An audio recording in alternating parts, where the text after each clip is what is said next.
आपने जो गुरु जी बनाए हैं या आपके जो पुरोहित हैं जो पांडित कर्म करते हैं, उनने जैसा कहा वैसा ही हमें पालन करना चाहिए। लेकिन वर्तमान समय में बहुत कुछ प्रतिकूलता हो गई। ब्राह्मण कहते 6 तारीख को मुहूर्त है और यजमान कहते नहीं पंडित जी 6 को तो हमें समय नहीं, आप ऐसा करो 5 तारीख का मुहूर्त बना दो। तो अब बनने वाला थोड़ी है मुहूर्त, जो सिद्ध मुहूर्त है वो तो 6 तारीख का है। तो अपने आप से मुहूर्त बनाते हैं, अपने आप से समय देते हैं, अपने आप से कार्यक्रम रखते हैं, आयोजन करते हैं, तो अपने प्रकार से ही फल प्राप्त होता है।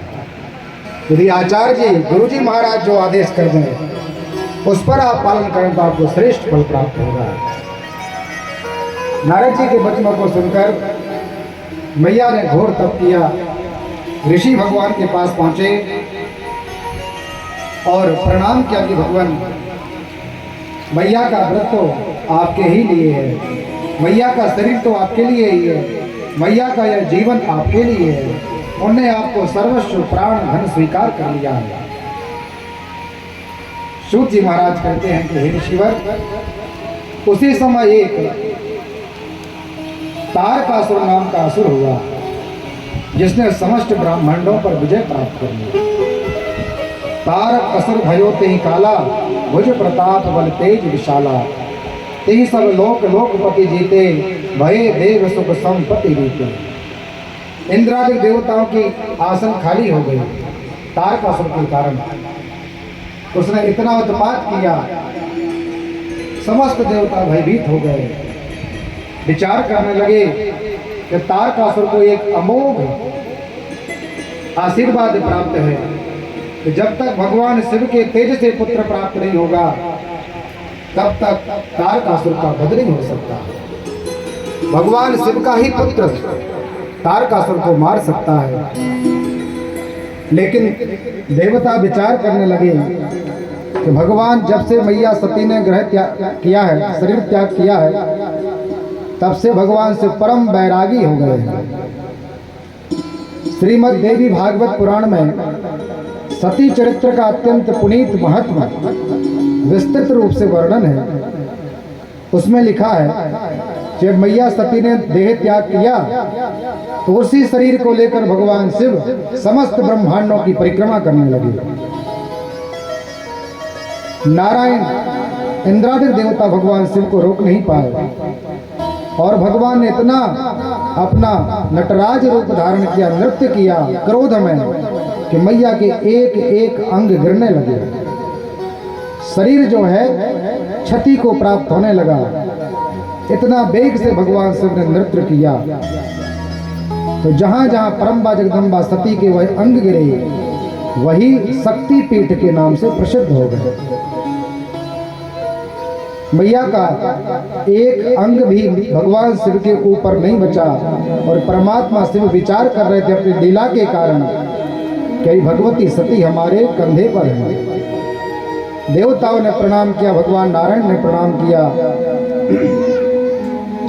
तब जाकर भगवान शिव शांत हुए और नितांत भगवान राम जी के ध्यान में चले गए। 87 हजार वर्ष की समाधि लगती है बाबा की। छोटी मोटी समाधि नहीं लगती कि 24 घंटे के लिए बैठ जाए, 1 वर्ष के लिए बैठ जाए। 87 हजार वर्ष, जब तक तो मानो कितने युग कितनी पीढ़ियां चली जाए। तो देवताओं ने विचार किया भगवान शिव समाधि में है और इसका कोई ज्ञान नहीं कि कितनी लंबी समाधि है और मैया ने अभी अभी जन्म लिया है, कैसे संस्कार होगा, कैसे विवाह होगा, किस विधि के द्वारा भगवान तैयार होंगे और फिर जब कभी भगवान लीला करके अपने पुत्र को जन्म देंगे। सब देवताओं ने मंत्रणा की, एक निष्कर्ष पर पहुंचे, एक निर्णय पर पहुंचे कि ऐसा करते हैं कि महात्मा कामदेव को कैलाश पर्वत पर भेजते हैं। वह भगवान शिव की तपस्या में क्षोभ उत्पन्न करेंगे विघ्न उत्पन्न करेंगे, भगवान शिव की समाधि टूटेगी और अवसर पाकर हम भगवान शिव को प्रणाम कर लेंगे। देवताओं ने कामदेव को याद किया। अस्तुति सुरन कीन यही हेतु, प्रगटे विषम भाम जस केतु। वह कामदेव प्रकट हो गए। देवताओं ने अपनी मंत्रणा कही। कामदेव सुनकर थरथर कांपने लगे कि वहां जाना तो मृत्यु के मुंह में जाना है, वहां से कोई बचकर नहीं आ सकता। लेकिन कामदेव विचार करने लगे कि पुराणों में लिखा है, परोपकाराय पुण्याय पापाय परपीडनम। उपकार से बढ़कर, परोपकार से बढ़कर कोई धर्म नहीं और दूसरों को कष्ट देने से बढ़कर कोई पाप नहीं। परोपकाराय पुण्याय पापाय परपीडनम। यदि देवताओं का उपकार होता है, सृष्टि का उपकार होता है, तो हम अपने प्राणों को त्याग देंगे। तैयार हो गए महात्मा कामदेव और अपनी समस्त सेना को लेकर, जो उनकी सेना है, आकर्षण, सम्मोहन, उच्चाटन, वशीकरण आदि ये धनुष बाण धारण करके अप्सराओं को लेकर कैलाश पर्वत पर पहुंचे। ऐसा काम ने अपना प्रभाव जमाया कि समस्त ब्रह्मांडों में काम व्याप्त हो गया। लिखा है कि चेतन तो ठीक है, जड़ में भी काम व्याप्त हो गया। जैसे जड़, वृक्ष जड़ होते हैं, पत्तियां जड़ हैं, इनमें भी काम व्याप्त हो गया। सभी ने अपना सदाचार खोल दिया। देवता मुनि भी काम के वशीभूत हो गए। भाग्यो विवेक सहाय साहित, जो सुवध संजुग मही मोरे। सदग्रंथ पर्वत कंदर हिमा, जाहि अवसर दोरे। निहार का करता कर नार जगवर कर परा। दुई मात के कृतनाथ की को कोप कर धनु सर धरा। कोप कर धनु सर धरा। समस्त ब्रह्मांडों में काम व्याप्त हो गया। जे सजीव जग अचर चर, नार पुरुष अस नाम। ते निज निज मर जाद तजी, भये सकल बस काम। देवता भी काम के वशीभूत हो गए। जो कई हजार वर्षों से तपस्या में मुनि थे, उनने भी अपनी वह तपस्या त्याग कर उस काम के प्रभाव में आ गए। ऐसा देखा, नदियां बार बार संगम का विचार बनाने लगी, ताल तालाब आपस में मिलने लगे, उनकी तरंगें बढ़ने लगी, मानो एक दूसरों का संगम करना चाहते हैं। समस्त ब्रह्मांडों में काम व्याप्त हो गया। भय काम बस जोगेश तप पावरन की को कहे। देखहि चराचर नारी मय, जे ब्रह्म सुख देखत रहे।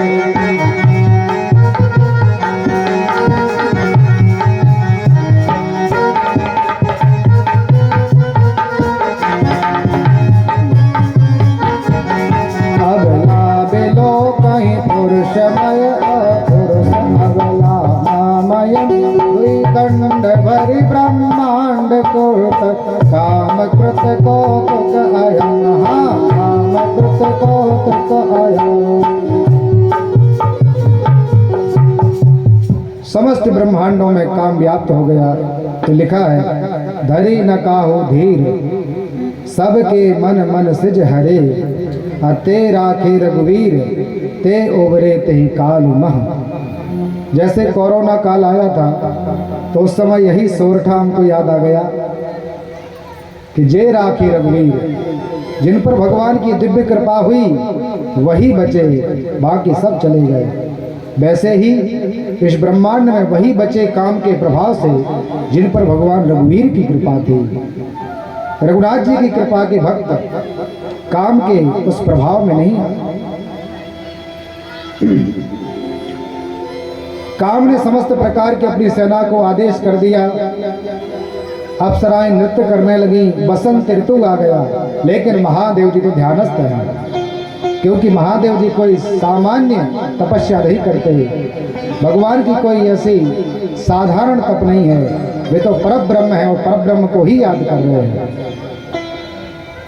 परम पूज्य सदगुरु दी भगवान महाराज जी कहते हैं कि काम ने क्या काम किया, परोपकार तो करना चाहता है, पर किस हेतु से परोपकार किया? किसी भक्त की तपस्या में विघ्न किया। तो ऐसा भी परोपकार नहीं करना है। हम सब कहते हैं कि किसी का काम बन जाए तो झूठ बोल दो, तो झूठ नहीं लगती, पाप नहीं लगता। तो ऐसे झूठ नहीं बोलना है कि किसी के काम बनते जाएं और तुम पाप की गठरी को लादते जाएं। कामदेव ने भी ऐसा किया, देवताओं का तो काम बन रहा था, लेकिन महादेव जी तो अपने परम ब्रह्म के चिंतन में थे और भक्त को भगवान से दूर करने का क्या परिणाम है, वह आगे कामदेव को प्राप्त हुआ। इसने विचार कि हमारी कोई चतुराई नहीं चल रही है, तो एक आम के वृक्ष के पत्तों की शाखाओं में छुपकर कामदेव ने एक बाण का अनुसंधान किया और वह बाण भगवान के हृदय में लगा। और जैसे ही परमात्मा शिव के हृदय में वह बाण लगा, भगवान की समाधि भंग हो गई और परमात्मा ने दृष्टि डाला तो देखते ही साथ काम छरछार हो गया, भस्मीभूत हो गया। तब शिव सीती सर नयन उघारा,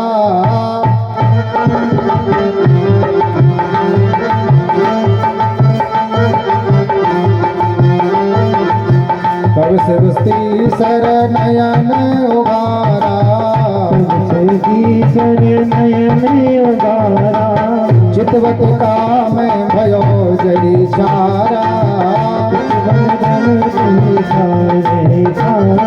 हाहाकार भयो जग भारे, हाहाकार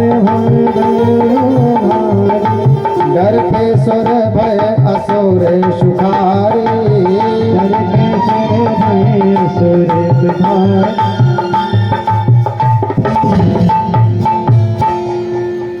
हाहाकार व्याप्त हो गया। भगवान शिव की समाधि खुली। महादेव जी ने तीसरा नाइन खोला और खोलते ही कामदेव तत्काल छार छार हो गया, भस्मीभूत हो गया। अब तो त्रिलोक की कंपायमान हो गई है, क्योंकि भगवान शिव का ऐसी विशेष परिस्थिति में ही तीसरा नयन खुलता है, जब मानो प्रलय होने वाला हो। अब तो देवताओं ने विचार कर लिया, प्रलय से कोई नहीं रोक सकता। हम तो भगवान का विवाह करवाना चाह रहे थे और इंद्रादिक देवताओं की जो गद्दी सूनी है उनको भरना चाह रहे थे, लेकिन अब तो पूरा जगत शून्य हो जाएगा। ऐसा देखा तो सुर तो दुखी हुए और असुर सुखी हो गए।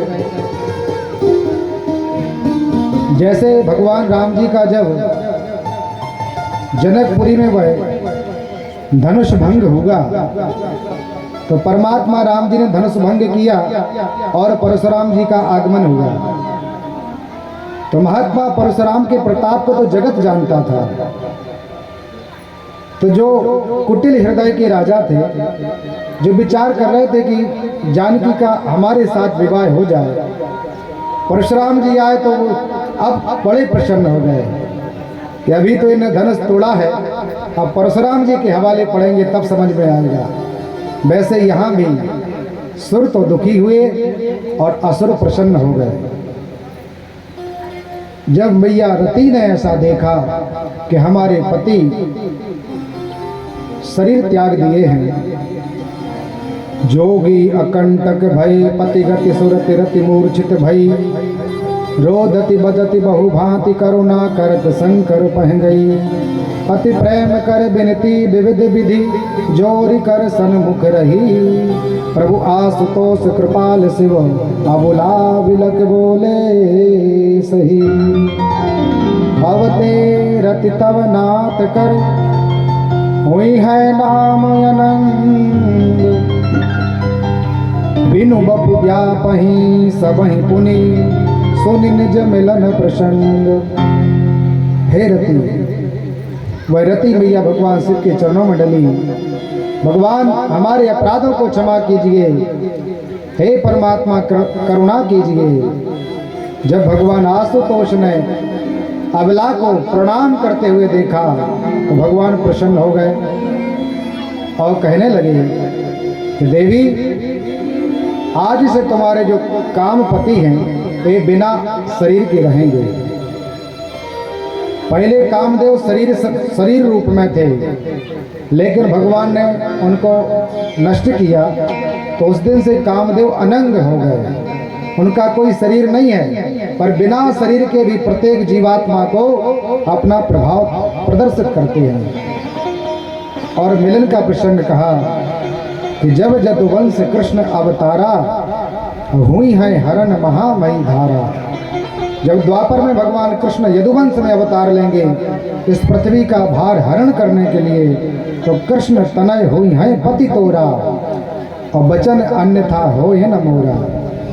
हे देवी, तुम्हारे यह पति भगवान श्री कृष्ण के पुत्र प्रद्युम्न के रूप में अवतरित होंगे, वही तुम्हारे पति, वहाँ आपका मिलन होगा।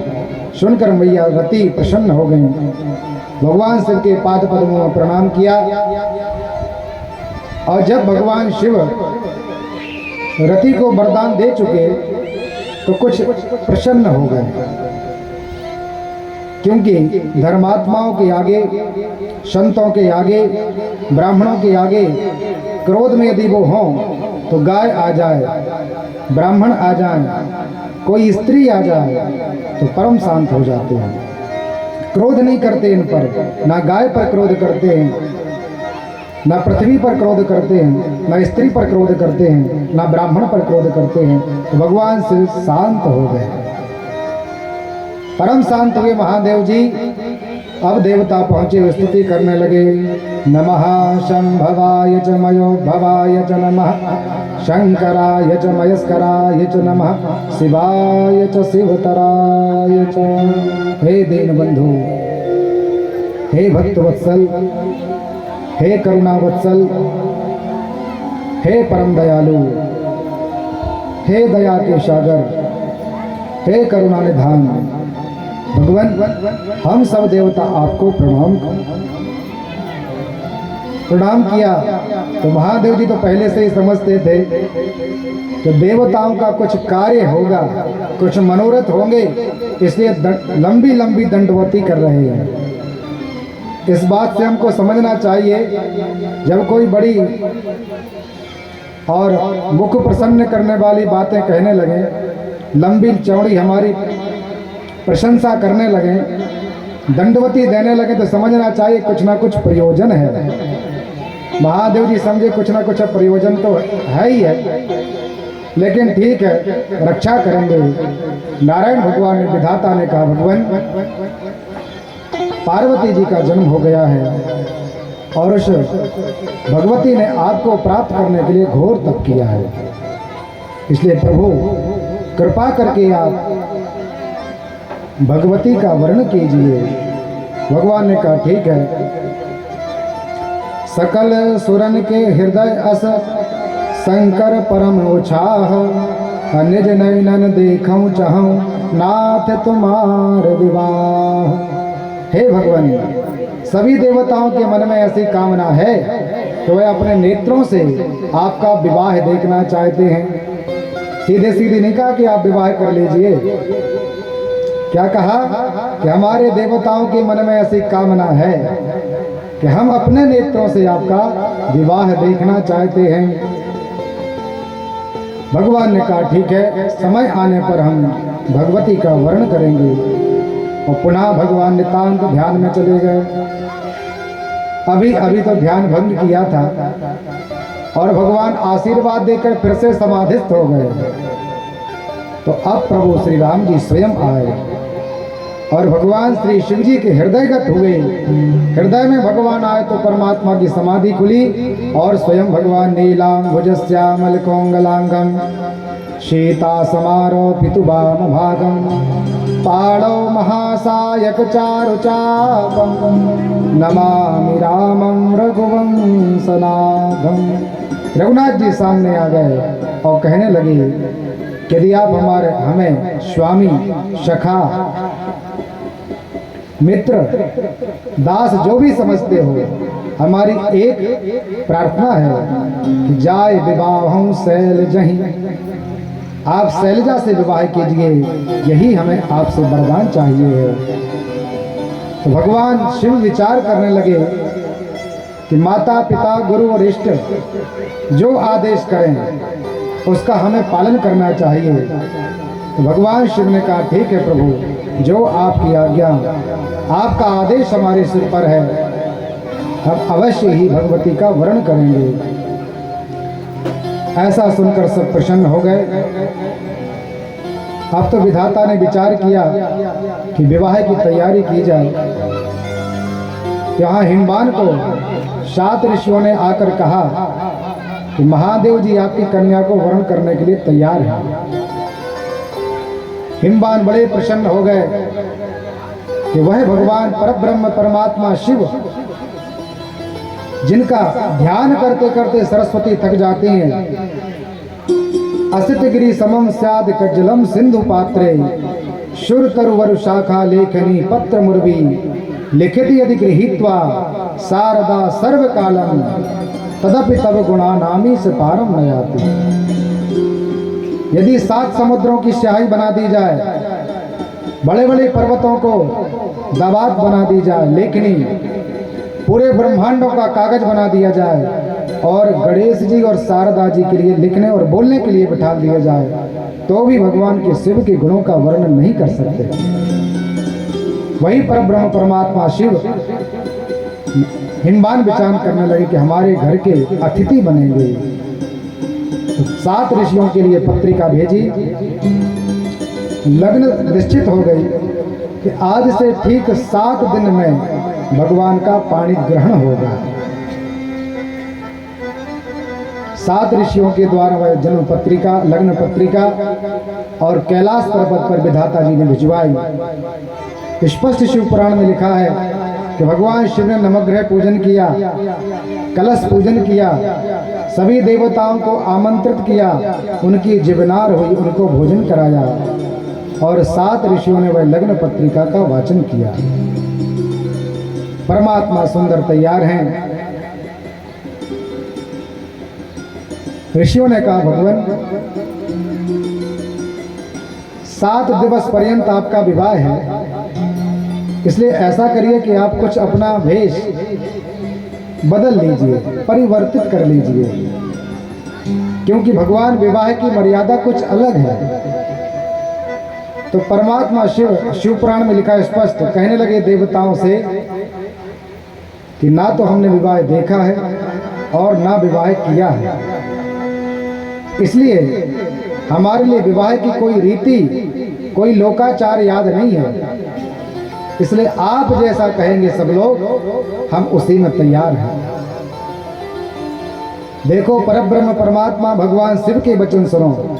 और आजकल के जो इस बालक बालिकाएं हैं, वह अपने माता पिता का नहीं श्रवण करते, बोले हमारी चलेगी, मैं जैसा कहूँगा वैसा काम आपको करना पड़ेगा, हम जैसी होटल आदि का कहेंगे वही आपको रखनी पड़ेगी, जैसी जैसी हमारी तैयारी है वैसा वैसा आपको करना पड़ेगा। और परमात्मा शिव ने क्या कहा, आप लोग जो जैसा कहेंगे तदानुसार हम कार्य करेंगे। देवता पधारने लगे। लक्ष्मी के साथ भगवान लक्ष्मीपति स्वयं नारायण दिव्य विमान में आरूढ़ होकर पधारे। विधाता जी ब्रह्माणी के साथ पधारे, इंद्र इंद्राणी के साथ पधारे, सूर्य छाया संध्या के साथ पधारे, समस्त परिकरों के साथ, और देवता कैलाश पर्वत पर आने लगे। थोड़ा सा हृदय में विचार कीजिए कि जब छोटे से हमारे गृहस्थ आश्रम में कोई विवाह आदि हो तो कैसा मन प्रसन्न रहता है। अतिथियों को निमंत्रण भेजे जाते हैं, उनके आगमन पर उनका स्वागत किया जाता है। यहाँ तो स्वयं परमात्मा का विवाह है और स्वयं देवता पधार रहे हैं, सुंदर सुंदर उनका स्वागत हो रहा है। कल की कथा में कहा था कि हम सब विचार करते हैं कि कैलाश पर्वत पर कोई घर नहीं है, कैलाश पर्वत पर कोई उपभोग की सामग्री नहीं है, लेकिन जब भगवान मन बनाते हैं तो हर प्रकार के ऐश्वर्य आ जाते हैं। हर प्रकार के भवन बन जाते हैं। त्रिलोकी में से कोई सामग्री नहीं है जो वहाँ उपलब्ध ना हो। अलग अलग देवताओं के लिए कक्षों की व्यवस्था।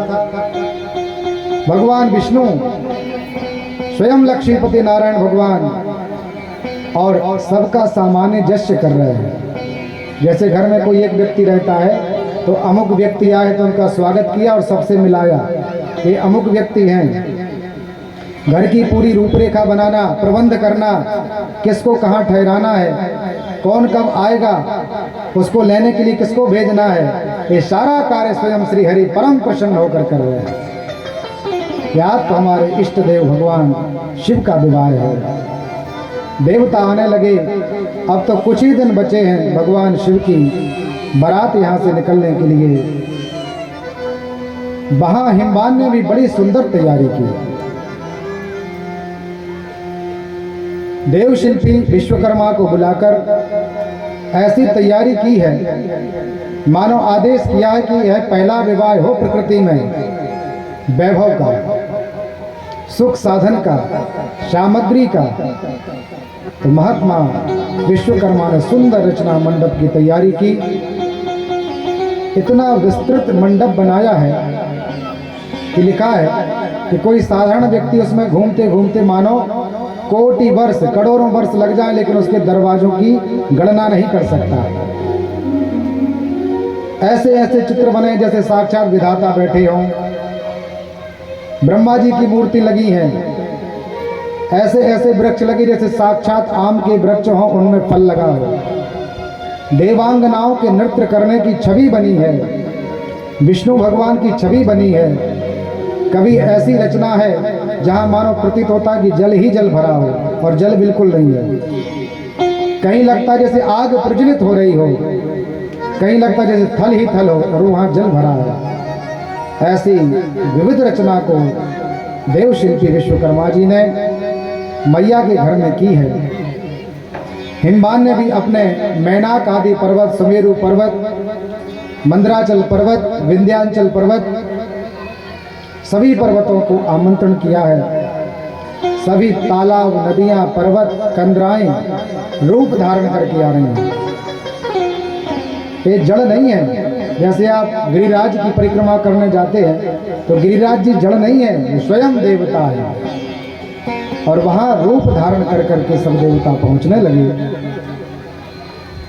यहां तैयारी की गई, भगवान शिव की बारात चलने के लिए तैयार है। गणों ने विचार किया भगवान का श्रृंगार कर दे। जैसे हल्दी की रस्म आदि होती है तो वहां ही भगवान की लोकाचार होने लगा। शिवहि शंभुगन करहि श्रृंगारा, जटा मुकुट यही मोर सवारा। भगवान की जटाएं बनाई गई, क्योंकि करोड़ों वर्ष हो गए भगवान ने जटाएं बनाई नहीं है, उनको सीधा नहीं किया, ठीक नहीं किया। कल की कथा में सुना था कि जब कुबेर ने भगवान को आश्रय दिया तो कितने कितने करोड़ गण भगवान के थे। ये सभी अनेक करोड़ों गण भगवान की तैयारी में लग गए। कुंडल कंकन पहिरे ब्याला, तन विभूत पट के हरि छाला। कुंडल और कंकन के हरि सर्प के भगवान ने धारण किए और तन विभूति पट के हरि छाला। हल्दी नहीं भगवान शिव को लगी, आज परमात्मा के सर्वांग में विभूति लगाई गई। और वस्त्र नहीं भगवान ने पहने, के हरि छाला व्याघ्र चरण भगवान ने धारण किया है। शशि ललाट सुंदर सिर गंगा, नयन तीन उपबीत भुजंगा। सुंदर जटाओं में गंगा जी को विराजमान किया गया है और प्रकाश करने के लिए चंद्रमा भाल पर विराजमान है। चंद्रमौली भगवान शिव, चंद्रशेखर भगवान शिव। और जो ब्राह्मण देवता यज्ञोपवीत धारण करते हैं उसमें 3 सूत्र होते हैं और एक सूत्र 3 सूत्रों से मिलकर बना होता है। तो भगवान शिव ने भी स्पष्ट लिखा है, नयन तीन उपबीत भुजंगा। 3 भुजंग सर्प भगवान ने उपबीत के रूप में, यज्ञोपवीत के रूप में धारण किए हैं। गरल कंठ और नर शिरमाला, आशिव वेश शिव धाम कृपाला। गरल विष को भगवान ने कंठ में धारण किया है और वरमाला नहीं पहनी जो दूल्हे को पहना देते हैं। भगवान ने नर सिरमाला, मुंडों की माला भगवान ने गले में धारण की हुई है। कर त्रिशूल अर डमरू विराजा, चले बसही चढ़ बाजही बाजा। बाजे नहीं है, क्या है? डमरू है भगवान की, बाजे के रूप में त्रिशूल भगवान हाथ में लिए हैं। और देख सिबहि सुर त्रिय मुस्काही, बर लायक दुल्हन जग नाही। जब देवताओं ने दूल्हे का दर्शन किया तो विचार करने लगे, समस्त ब्रह्मांडों में, समस्त जगत में इस वर के लिए कोई दुल्हन नहीं है। ऐसा भगवान शिव का वेश है तो अशुभ वेश, लेकिन भगवान परम शुभ है। भगवान शिव जो नाम है वह कल्याण का ही रूप है। आप लोग जब शब्दार्थ देखेंगे तो शिव का अर्थ ही होता है कल्याण। भगवान परम कल्याणकारी हैं। परमात्मा तैयार हो गए तो बोले किस सवारी पर बैठेंगे? तो भगवान ने एक नंदी महाराज को बुलाया है और ढूंढा नंदी, कुशल भी नहीं है, सर्वांग सुंदर भी नहीं है। ऐसे भगवान नंदी पर सवार हुए हैं और बारात चलने के लिए तैयार हुई। विष्णु कहा अस विहस तब बोले सकल ऋषिराज, बिलग बिलग हुई चलो सब निज निज सहित समाज। भगवान नारायण ने बारात इकट्ठी करके कहा कि ऐसा करिए, सब अपनी अपनी बारात के साथ चलिए, सब अपने अपने समूह में चलिए। सूर्य की अलग बारात है, उनके परिकर उनके साथ है। इंद्र की बारात अलग है, नारायण भगवान की बारात अलग है। सभी देवताओं की बारात चलने लगी। अब भगवान शिव की बारात रुक गई। किसी ने कहा ही नहीं कि परमात्मा आप हमारी बारात में चलिए, क्योंकि विष्णु भगवान ने व्यंग किया। शादी विवाह में व्यंग होते हैं, बहुत सारे व्यंग के गीत गाए जाते हैं जिससे प्राणी प्रसन्न रहे, क्योंकि हर समय तो प्रसन्न है ही नहीं। मुख में ऐसा लगता है जैसे ब्रह्मांडों के कार्य इनके ऊपर रखे हैं, इतने इनके दायित्व हैं, इतने कर्तव्य हैं कि चिंता में ग्रस्त हैं, मुंह बना के बैठे हैं। तो विष्णु भगवान ने विचार किया कि व्यंग कर दें, सब परम प्रसन्न हो जाए। अभी तो पहले से ही प्रसन्न थे, लेकिन लोकाचार के लिए, जगत को सीख देने के लिए, तभी से व्यंग की वो गारी वगैरह जो महिलाएं गाती हैं वह शादी में गाई जाती हैं, जिससे सब लोग प्रसन्न हो जाएं सुनकर। नारायण ने व्यंग किया, भगवान से मुस्कुराए और अब परमात्मा ने एक आवाज किया डमरू की, तो अगणित गण भगवान शिव के पास आ गए। जो करोड़ों कल की संख्या में हमने गणना की थी, वो समस्त प्रकार के गण भगवान शिव के पास आ गए। अब तो परमात्मा प्रसन्न हो गए। शिव जी विचार करने लगे कि अब हमारी बारात तैयार है, और ऐसी बारात है कि अनोखी बारात। एक दो चौपाई के द्वारा हम सुनते हैं, नाना वाहन नाना बेशा, बेसे शिव समाज निज देखा। उनके वाहन भी अलग हैं, उनके आयुध भी अलग हैं, उनके वेश भी अलग हैं। ऐसा देखा तो भगवान शिव प्रसन्न हो गए। को मुखहीन विपुल मुख काहू, विनुपद को बहुपद बाहु। किसी के पास मुंह नहीं है और किसी के यहाँ करोड़ों मुंह लगे हैं। किसी के यहाँ पैर नहीं है पर चल रहा है, और किसी के यहाँ करोड़ों पैर लगे हैं। किसी के यहाँ आंखें नहीं है और आगे देख रहा है, किसी की आंखें पीछे लगी हुई हैं। कोई अत्यंत हष्ट पुष्ट बलिष्ठ है, एकदम स्थूल शरीर है, कोई कृशगात है, एकदम ऐसा हड्डी के समान चला जा रहा है। ऐसा रूप देखा भगवान ने तो बड़े प्रसन्न हो गए, हंसने लगे। विपुल नयन को नयन विहीना, हृष्ट पुष्ट को अति तन खीना। किसी के यहाँ एक भी आंख नहीं है तो किसी के यहाँ बहुत सारी आंखें हैं। एक चित्र पोस्टर देखा होगा आप लोगों ने, शिव बारात का विक्रय किया जाता है। कोई कोई व्यक्ति लाते हैं तो उसमें इस प्रकार के अंगों का प्रदर्शन किया गया है। तन खीन को अति पीन, पावन को अपावन गति धरे।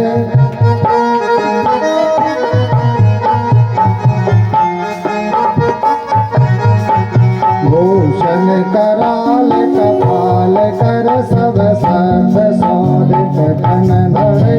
कर श्वान सुअर श्रकाल, मुख गण वेश अगणित नहीं गण।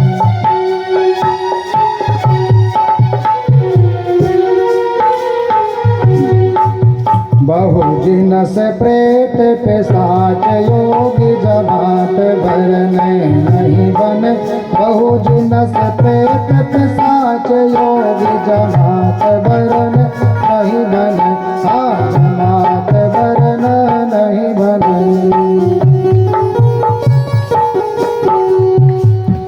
ऐसी बारात चली है। तन खीन को अति पीन पावन, कोई अत्यंत पावन है तो कि अत्यंत देखने में ऐसा विकराल लगता है। को भूषण कराल कपाल कर, सब सद्द सोन तन भरे। कौन कौन है? खर, सुआन, शूकर, श्रृगाल, ये सब ऐसे मुख बने हैं। किसी के में गधे का रूप मुंह लगा है, किसी के में सुअर का मुंह लगा है, किसी में खर का मुंह लगा है, किसी में श्रृगाल का मुंह लगा है। ऐसा जब बारात चली, भगवान परम प्रसन्न हैं। यहाँ तैयारी की गई कि भगवान शिव की बारात आने वाली है, इसलिए अगवानों को रखा गया कि कौन कौन बारात लेने के लिए जाएगा। मैना मैया ने सुंदर थाली तैयार की है, स्वर्ण की थाली है, नाना प्रकार के द्रव्य मंगल द्रव्यों को रखा गया। सबसे पहले देवताओं की बारात चली। मैया ऊपर खड़ी हुई है शिखर पर नारद जी के साथ,